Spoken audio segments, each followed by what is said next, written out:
I want to bring in our senior justice correspondent, Pierre Thomas, because, Pierre, when people watching hear that he was known to the FBI, boarded that plane, checking his gun and his luggage, and no red flags? David, sources say as far as they know, and it's early, the suspect was not on any terrorism watch list or no-fly list. It appears the suspect was viewed by the FBI as having mental health issues as opposed to being a terror threat. But, David, we're in a gray area here because there appears to have been a reference to ISIS, even though the man was apparently incoherent when he spoke to the FBI. And this raises questions about whether authorities in airports should be notified when a person who may have mental health issues is flying with a gun and ammunition in checked baggage.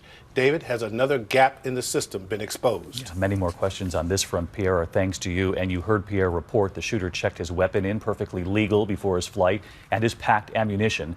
Many now asking, what is the procedure when flying with guns? ABC's David Curley covers aviation. Somewhere tonight, someone is checking a firearm for a flight, and it is perfectly legal.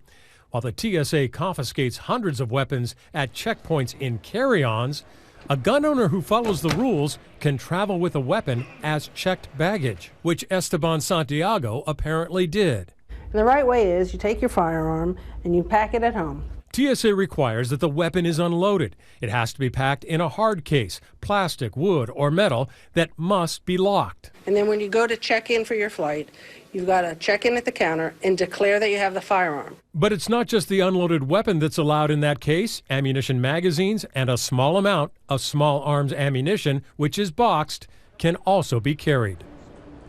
Checking a weapon into the luggage compartment is a common practice, but neither the TSA nor the Airline Association could tell us, David, how many weapons travel each year.